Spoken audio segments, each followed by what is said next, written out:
Bonsoir frères et sœurs, je vous salue au nom de notre Seigneur Jésus-Christ. Que la grâce et la paix vous soient données de la part de Dieu notre Père et de notre Seigneur Jésus. Pour introduire ce moment d'étude biblique et de prière, courbons nos têtes pour présenter à notre Seigneur ces instants. Seigneur Dieu, nous te rendons grâce pour cette journée que tu nous as accordée. Merci pour ce moment que nous pouvons mettre à part pour ensemble te louer, ouvrir ta parole et te prier. Oui, tu es le Dieu plein de compassion et riche en bonté qui entend les cris de tes enfants et particulièrement de ceux qui souffrent.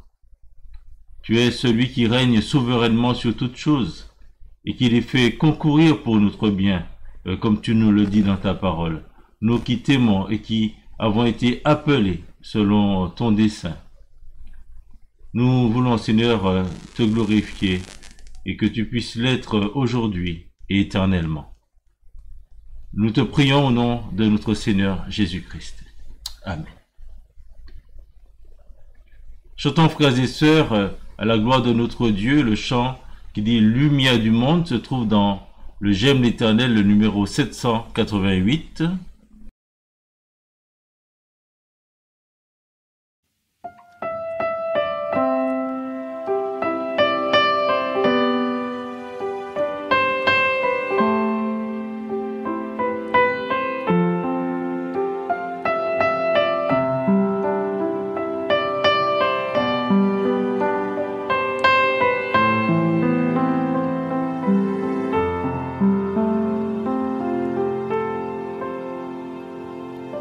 Lumière du monde venue dans l'obscurité, tu m'ouvres les yeux et je vois tant de beauté que mon cœur ému t'adore. Je sais que ma vie est en toi et me voici pour louer, me voici à tes pieds. Me voici pour dire tu es mon Dieu.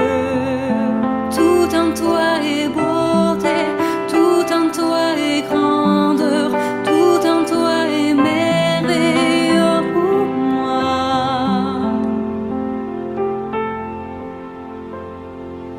Roi éternel, élevé au-dessus de tout, ta gloire resplendit dans le ciel. Tu es venu humblement sur cette terre, tu t'es donné par amour. Me voici pour louer, me voici à tes pieds, me voici pour dire tu es mon Dieu. Car tout en toi est beauté, tout en toi est grandeur, tout en toi est merveilleux pour moi.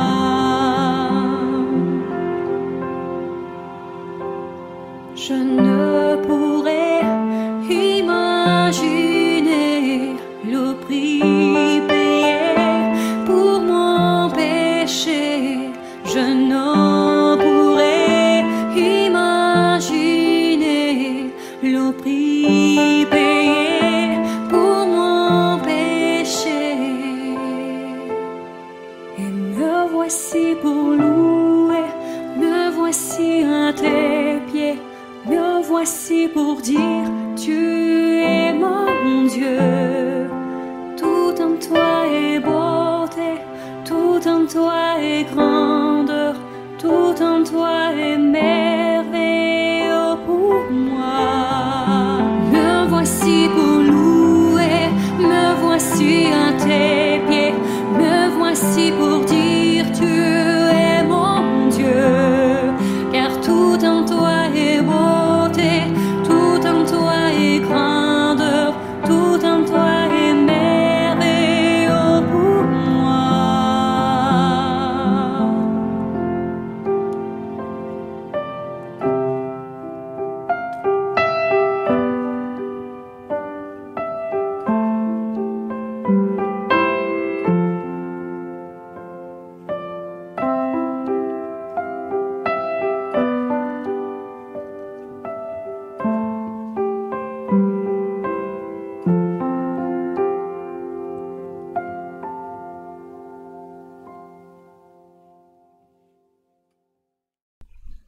continuons avec un autre chant qui dit « Je suis la lumière ». C'est un chant qu'on trouve dans les ailes de la foi, le numéro 474.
Je vous invite tous à passer un temps dans la prière et nous pouvons prier les uns pour les autres.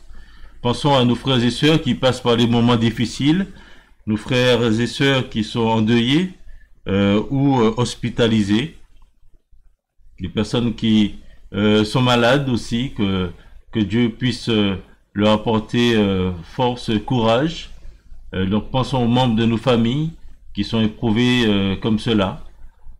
Pensons aussi aux jeunes qui ont des examens à passer durant cette année et que Dieu les conduise dans leur orientation.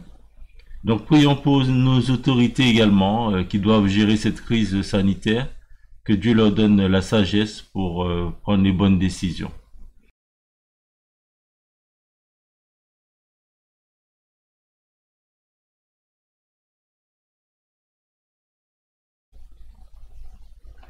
Continuons, frères et sœurs, notre étude sur les caractéristiques du disciple.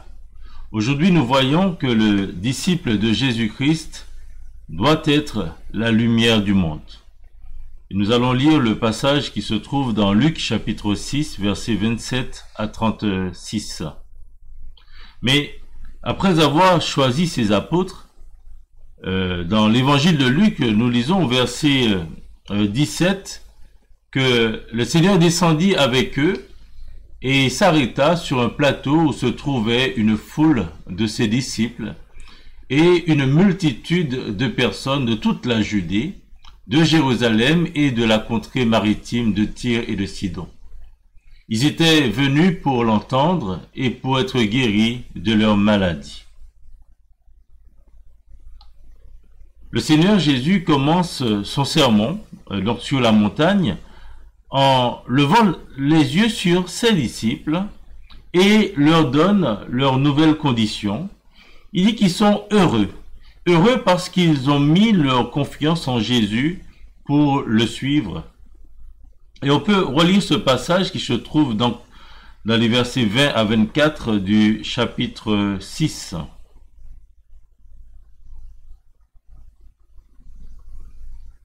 Alors Jésus, levant les yeux sur ses disciples, dit « Heureux vous qui êtes pauvres, car le royaume de Dieu est à vous. Heureux vous qui avez faim maintenant, car vous serez rassasiés. Heureux vous qui pleurez maintenant, car vous serez dans la joie. Heureux serez-vous lorsque les hommes vous haïront, lorsqu'on vous chassera, vous outragera, et qu'on rejettera votre nom comme infâme à cause du Fils de l'homme. Réjouissez-vous en ce jour-là, et tressaillez d'allégresse parce que votre récompense sera grande dans le ciel, car c'est ainsi que leur Père traitait les prophètes. Mais malheur à vous, riches, car vous avez votre consolation. » Oui, les disciples de Jésus sont heureux. Heureux parce qu'ils ont reconnu leur condition de pécheurs devant Dieu. Ce sont les pauvres en esprit, les affligés, ceux qui ont faim et soif de la justice, comme il est souligné en Matthieu chapitre 5, versets 3 et 4.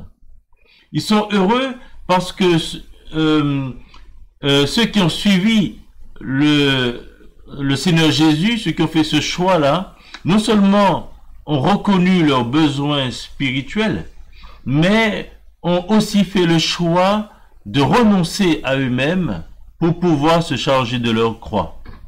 Ils ont renoncé à eux-mêmes, à leur confort matériel, en supportant la faim, les pleurs, et c'est là le prix de leur consécration à Christ. Ils se sont chargés de leur croix en acceptant d'être haïs, d'être outragés ou rejetés à cause du nom de Jésus. Donc le Seigneur dit à tout cela, oui, le royaume de Dieu est à vous. Vous serez rassasiés, vous serez dans la joie. Réjouissez-vous et tressaillez d'allégresse parce que votre récompense sera grande dans le ciel.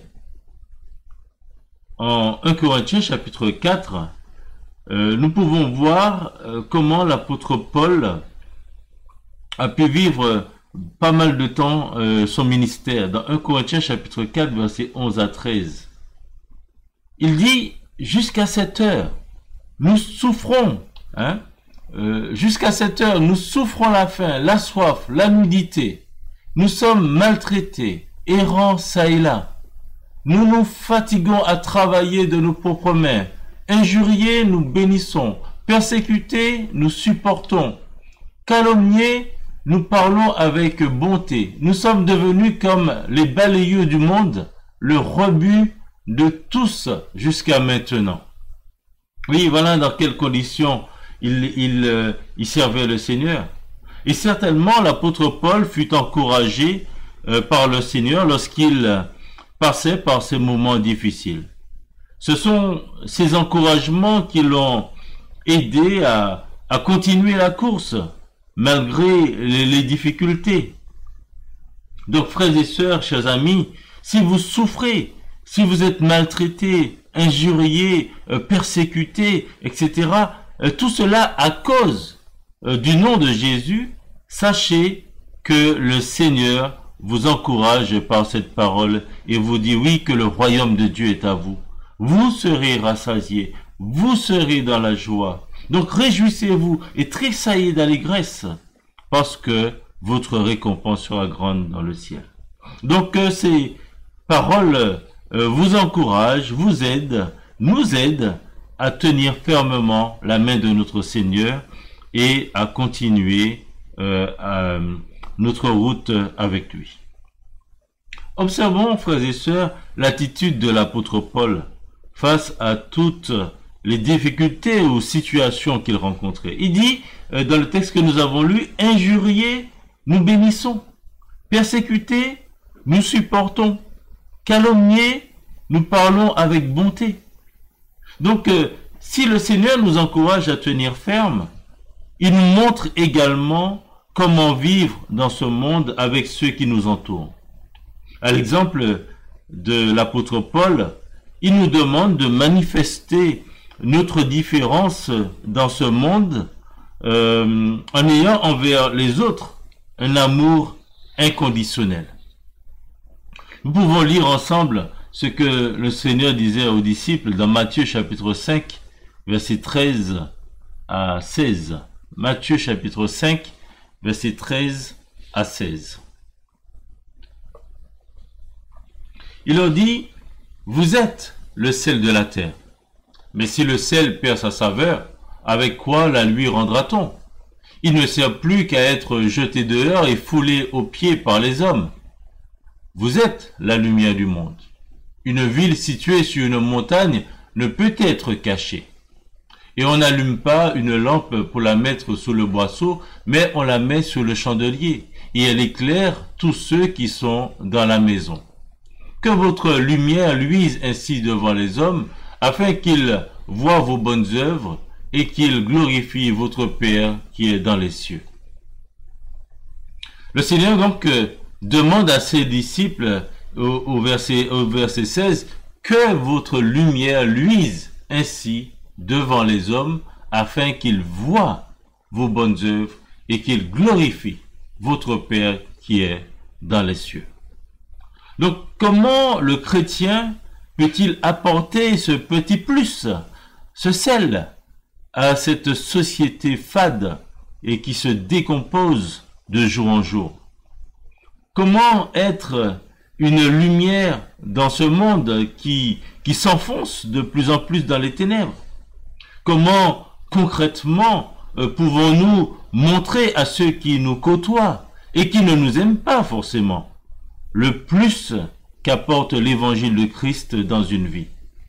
Là est toute la responsabilité de celui ou celle qui dit être disciple de Jésus.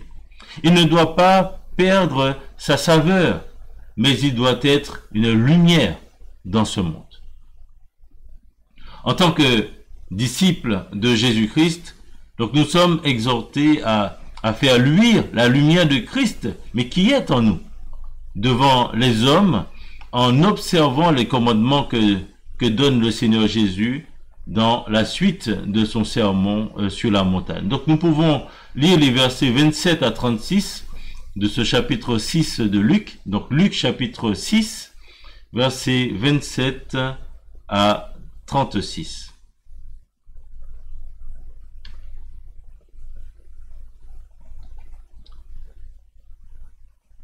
Mais je vous dis, à vous qui m'écoutez, aimez vos ennemis, faites du bien à ceux qui vous haïssent, bénissez ceux qui vous maudissent, priez pour ceux qui vous maltraitent. Si quelqu'un te frappe sur une joue, présente-lui aussi l'autre. Si quelqu'un prend ton manteau, ne l'empêche pas de prendre encore ta tunique. Donne à quiconque te demande et ne réclame pas ton bien à celui qui s'en empare. Ce que vous voulez que les hommes fassent pour vous, faites-le de même pour eux. Si vous aimez ceux qui vous aiment, quel gré vous en saura-t-on? Les pécheurs aussi aiment ceux qui les aiment. Si vous faites du bien à ceux qui vous font du bien, quel gré vous en saura-t-on? Les pécheurs aussi agissent de même. Et si vous prêtez à ceux de qui vous espérez recevoir, quel gré vous en saura-t-on? Les pécheurs aussi prêtent aux pécheurs afin de recevoir l'appareil. Mais aimez vos ennemis, faites du bien et prêtez sans rien espérer. Et votre récompense sera grande, et vous serez fils du Très-Haut, car il est bon pour les ingrats et pour les méchants. Soyez donc miséricordieux, comme votre Père est miséricordieux. Donc nous pouvons faire briller la lumière de Christ dans ce monde, en faisant du bien aux autres. Dans les versets 27 à 31, c'est ce que nous voyons. Et on peut relire juste ces quelques versets. Il dit, mais je vous dis, à vous qui m'écoutez, aimez vos ennemis. Faites du bien à ceux qui vous haïssent. Bénissez ceux qui vous maudissent. Priez pour ceux qui vous maltraitent. Si quelqu'un te frappe sur une joue, présente-lui aussi l'autre. Si quelqu'un prend ton manteau, ne l'empêche pas de prendre encore ta tunique. Donne à quiconque te demande et ne réclame pas ton bien à celui qui s'en empare.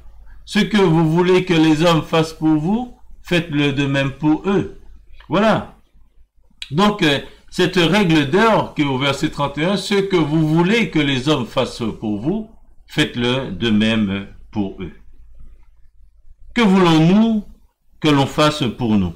Si ce n'est que l'on nous aime, n'est-ce pas? Qu'on nous fasse du bien, que l'on dise du bien de nous et que l'on prie pour nous, etc. Mais ces choses auxquelles nous aspirons, nous ne l'attendons pas de nos ennemis, ceux qui nous veulent du mal, mais de ceux que nous considérons comme nos amis.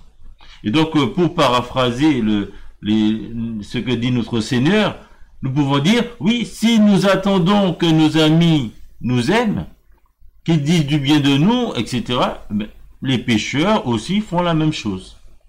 Si nous aimons ou faisons du bien qu'à ceux qui nous aiment, les pécheurs aussi font de même. Donc, quelle différence qu'il y a entre un chrétien et un qui n'est pas chrétien. Donc le Seigneur attend de ses disciples qu'ils fassent ce qui sort de l'ordinaire. Que ses disciples se distinguent des inconvertis. Et les choses extraordinaires qu'il nous demande ne pourront pas se faire grâce à nos propres forces ou aux capacités, mais par la puissance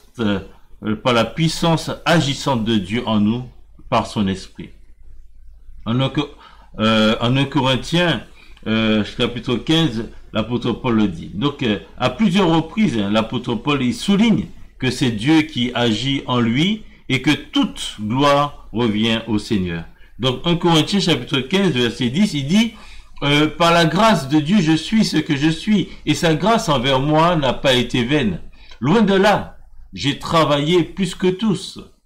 Non pas moi toutefois, mais la grâce de Dieu qui est avec moi. Il dit aussi dans 2 Corinthiens chapitre 3, verset 5, ce n'est pas à dire que nous soyons par nous-mêmes capables de concevoir quelque chose comme venant de nous-mêmes. Notre capacité, au contraire, vient de Dieu.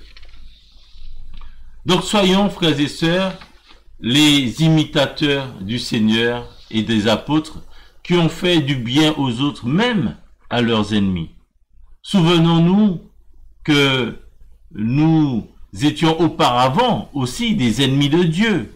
Et malgré cela, il est dit en Romains chapitre 5, versets 8 à 10, mais Dieu, il a prouvé son amour envers nous en ce que lorsque nous étions encore des pécheurs, Christ est mort pour nous. À plus forte raison donc, maintenant que nous sommes justifiés par son sang, serons-nous sauvés par lui de la colère. Car si lorsque nous étions ennemis, nous avons été réconciliés avec Dieu par la mort de son Fils, à plus forte raison, étant réconciliés, serons-nous sauvés par sa vie. Et l'apôtre Jean, il le dit dans 1 Jean chapitre 4, verset 19, pour nous, nous l'aimons parce qu'il nous a aimés le premier. Il nous a aimés le premier alors que nous étions encore ses ennemis. Donc, oui, frères et sœurs, le Seigneur attend de nous que nous soyons différents des autres. J'aimerais que nous lisions ensemble ce passage de Romains chapitre 12, versets 14 à 21, où l'apôtre Paul donne quelques exhortations de la part du Seigneur. Donc il dit, bénissez ceux qui vous persécutent, bénissez et ne maudissez pas. Réjouissez-vous avec ceux qui se réjouissent, pleurez avec ceux qui pleurent. Ayez les mêmes sentiments les uns envers les autres. N'aspirez pas à ce qui est élevé, mais laissez-vous attirer par ce qui est humble. Ne soyez point sages à vos propres yeux. Ne rendez à personne le mal pour le mal. Recherchez ce qui est bien devant tous les hommes. S'il est possible, autant que cela dépend de vous, soyez en paix avec tous les hommes. Ne vous vengez point vous-même, bien-aimés, mais laissez agir la colère, car il est écrit, à moi la vengeance, à moi la rétribution, dit le Seigneur. Mais si ton ennemi a faim, donne-lui à manger. S'il a soif, donne-lui à boire, car en agissant ainsi, tu amasseras des charbons ardents sur sa tête. Ne te laisse pas vaincre par le mal, mais surmonte le mal par le bien. Donc là, on voit que Paul reprend les paroles de Jésus. Non seulement nous ne devons pas haïr ceux qui nous font du mal, ni nous venger, mais en plus, nous devons les bénir. C'est ce qu'il dit au verset 14. Il dit, bénissez ceux qui vous persécutent, bénissez et ne maudissez pas. Donc il ne s'agit pas seulement de bons sentiments, mais d'un amour qui pousse à l'action. Au lieu de vouloir rendre le mal pour le mal, l'apôtre Paul exhorte de la part donc du Seigneur à rechercher le bien devant tous les hommes. C'est ce qu'il dit donc au verset 17. Ne rendez à personne le mal pour le mal, recherchez ce qui est bien devant tous les hommes. C'est C'est une façon concrète de montrer à notre prochain l'amour que nous avons pour lui. N'oublions pas que nous n'avons pas à lutter contre la chair et le sang, comme il est dit dans Éphésiens chapitre 6, verset 12. Il dit, car nous n'avons pas à lutter contre la chair et le sang, mais contre les dominations, contre les autorités, contre les princes de ce monde de ténèbres, contre les esprits méchants dans les lieux célestes. Donc oui, nous n'avons pas à lutter contre la chair et le sang. Face à l'opposition, face à l'adversité, ne voyons pas seulement la personne qui est là devant nous, qui nous blesse par ses paroles ou par ses actions, mais voyons derrière elle l'esprit qui pousse cette personne à agir ainsi. Cet esprit a pour but de nous inciter à réagir comme une personne qui ne connaît pas Dieu, une personne qui est encore dans les ténèbres, qui rend le mal pour le mal. Mais il n'en est pas ainsi, frères et sœurs. Ne l'oublions pas, nous ne sommes plus des personnes qui se laissent dominer par leur vieille nature pécheresse, mais nous sommes des enfants de Dieu, ayant en nous l'Esprit de Dieu qui nous encourage à surmonter le mal par le bien. Oui, c'est lui, l'Esprit de Dieu, qui nous donne cette capacité. Il nous donne la force de rechercher ce qui est bien devant tous les hommes. C'est lui qui nous rappelle que ce n'est pas à nous de nous venger, mais comme il est dit dans la parole, mais nous devons laisser agir la colère de Dieu.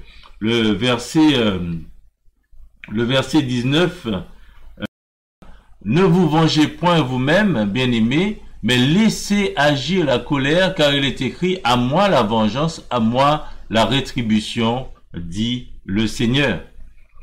En Proverbe chapitre 20, verset 22, il est dit, ne dis pas, je rendrai le mal. Espère en l'Éternel, et il te délivrera. Donc, attendons-nous, frères et sœurs, à l'Éternel. Disons-lui ce qui nous arrive par la prière et croyons qu'il nous délivrera. Et c'est l'Éternel qui nous délivrera, mais ce n'est pas à nous de rendre le mal pour le mal. Au verset 20, l'apôtre Paul il dit, mais si ton ennemi a faim, donne-lui à manger, s'il a soif, donne-lui à boire, car en agissant ainsi, tu amasseras des charbons ardents sur sa tête. Dans une méditation dont le thème était « Traitez vos ennemis avec bonté », qu'on peut lire sur le site de paroledujour.com, c'est une méditation qui date du 3 octobre 2017. Il cite donc ce verset de Proverbes, chapitre 25, au fait que l'apôtre Paul va reprendre Proverbes, chapitre 25, versets 21 à 22, que tu dis, si ton ennemi a faim, donne-lui du pain à manger, s'il a soif, donne-lui de l'eau à boire, car ce sont des charbons ardents que tu amasses sur sa tête, et l'Éternel te récompensera. Donc l'apôtre Paul cite ce passage. Mais que sont ces charbons ardents? Et ils disent dans cette méditation que Charles Swindoll explique qu'à l'époque, il servait à chauffer les maisons et cuire les aliments sur un petit réchaud portable et semblable à nos barbecues de jardin. Donc il arrivait souvent qu'une personne manque de charbons ardents et il lui fallait reconstituer le stock. Il était d'usage de mettre le récipient sur sa tête. Ainsi, lorsque la personne passait sous les fenêtres du premier étage, les gens prévoyant en possession d'un surplus de braise pouvaient tendre le bras et les déposer dans le récipient. Donc, grâce à la générosité de quelques prévoyants, l'étourdi rentrait avec assez de braise pour se chauffer et pour cuisiner. Donc, amasser des charbons ardents sur la tête de quelqu'un est devenu une expression populaire pour désigner une action volontaire, gracieuse et spontanée d'une personne à une autre. Et lorsque vous traitez vos ennemis de cette façon, la Bible promet, eh bien, l'Éternel te le rendra, l'Éternel te récompensera. Donc, vous avez le choix. Vous pouvez vous satisfaire à court terme en ripostant par là vous fâchez avec Dieu, ou montrer de la clémence et de la bonté et en être récompensé par Dieu. Donc, voilà, traiter nos ennemis avec bonté et donc amasser des charbons ardents sur leur tête, c'est cela, c'est les traiter avec bonté.